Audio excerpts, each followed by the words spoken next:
अस्सलाम वालेकुम, आदाब। मैं हूं खलील फरहाद। आइए देखते हैं स्पीड न्यूज़ में आज की अहम 25 खबरें। इस्राएली मीडिया ने सियोनी हुकूमत के खुफिया मंसूबे को ही कर दिया बेनकाब। गजा पट्टी के फ़लस्तीनियों को नॉर्थ सीरिया में बसवाने की इसराइल ने शुरू कर दी है तैयारियां। गजा जंग में खूनरेज़ी के बाद इसराइली फ़ौज में बगावत। इसराइली एयरफोर्स के 1000 एहलकारों के जंगबंदी के मुतालबे के बाद अब नेवी और ग्राउंड आर्मी के एहलकारों ने भी नेतन्याहू के खिलाफ बुलंद की आवाज़।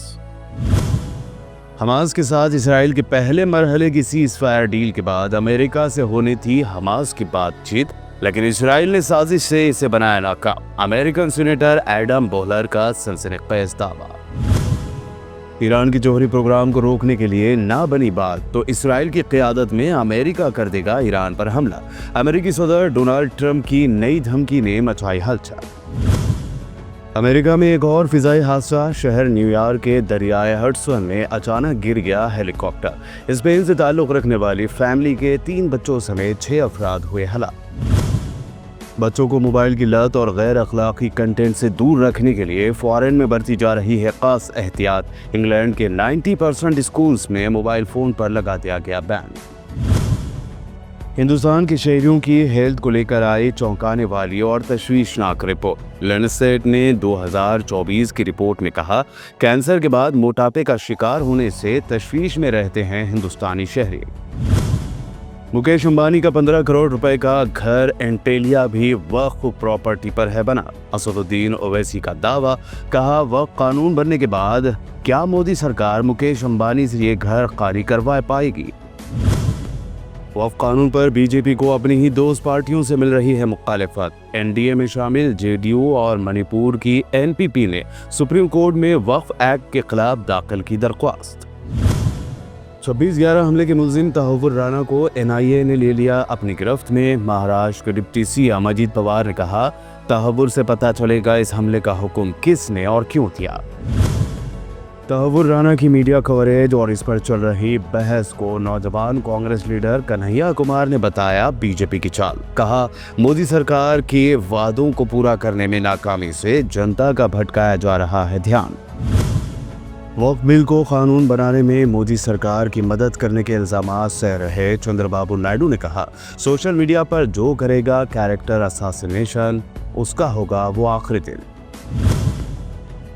सीएम रेवंत रेड्डी के बीजेपी को तेलंगाना में कदम जमाने न देने के दावे पर बीजेपी के एमपी धर्मपुरी अरविंद ने कहा, रेवंत रेड्डी के सीएम बनने के बाद से ही तेलंगाना में बीजेपी हुई है मजबूत। केटीआर ने प्रेस कॉन्फ्रेंस के दौरान किया चौंकाने वाला दावा। कहा, 10,000 करोड़ रुपए के घोटाले के तहत हैदराबाद सेंट्रल यूनिवर्सिटी की कीमती जमीन प्राइवेट इदारों के पास रख दी गई है गिरवी। टैंक बंड पर नस्ब किया जाएगा ज्योतिराव फुले का मुजस्समा। सीएम रेवंत रेड्डी के फैसले का बीआरएस एमएलसी के कविता ने किया खैर मकदम। कहा, मुजस्समे की असेंबली में तनसीब तक जारी रहेगी हमारी लड़ाई। राजीव युवा विकासम स्कीम के लिए दरख्वास्त दाखिल करने की आखिरी तारीख 14 अप्रैल आ रही है करीब। अक़लियतों को 1003 करोड़ की इमदाद का फैसला। सेक्रेटरी माइनॉरिटी वेलफेयर तफसीर इकबाल के अहकामात। हुकूमत तेलंगाना की जानिब से राशन शॉप्स पर बारीक चावल की सप्लाई बड़ा कारनामा। उत्तम कुमार रेड्डी ने अवामी नुमाइंदों को इस्तिफादा कुनंदगान के मकानात का दौरा करने की कर दी अपील। हुकूमत तेलंगाना का एक और बड़ा फैसला, 70 साल से ज़ायद उम्र के शहरियों को आरोग्यश्री में फ्री ट्रीटमेंट की फैसिलिटी। इनकम लिमिट नहीं, हुकूमत की स्कीम के तहत शऊर बेदारी पुरजोर। तेलंगाना भर में फैल रहा है गैर कानूनी एजुकेशन इंस्टीट्यूट्स का जाल। एक्सपर्ट्स की राय, अपने बच्चों को किसी भी स्कूल या कॉलेज में एडमिशन लेने से पहले उसकी मुसल्लिमा हैसियत का कर ले पता। पेरेंट्स में तशवीश।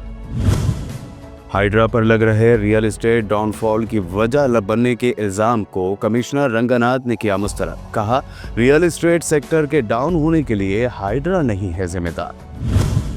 हैदराबाद और सिकंदराबाद के अलावा कल तेलंगाना के मुख्तलिफ अजला में हुई मूसलाधार बारिश। सड़कें झील में हुई तब्दील। आइंदा 48 घंटों में मजीद बारिश की पेशकयासी। येलो अलर्ट जारी। सीएम रेवंत रेड्डी ने तेलंगाना में हो रही लगातार बारिश का लिया नोट। ओहदेदारों को पूरी तरह से चौकन्ना और अलर्ट रहने समेत वाटर लॉगिंग से निपटने के लिए इंतजामात करने की दी हिदायत। पाइपलाइन में मरम्मत का काम जारी। हैदराबाद के इलाकों शाहपुर नगर, संजय गांधी नगर, रोड़ा मिस्त्री नगर, कैलाश हिल व अतराफ के इलाकों में अगले 15 घंटों में वाटर सप्लाई होगी मुतासिर। आरसीबी को होम ग्राउंड पर मिली शिकस्त। कैप्टन रजत पाटीदार पर फूटा विराट कोहली का गुस्सा। पाटीदार ने भी इशारतन किंग कोहली पर किया तंज। कहा 61 से 91 के दरमियान कोहली समेत आउट हो गए 4 खिलाड़ी।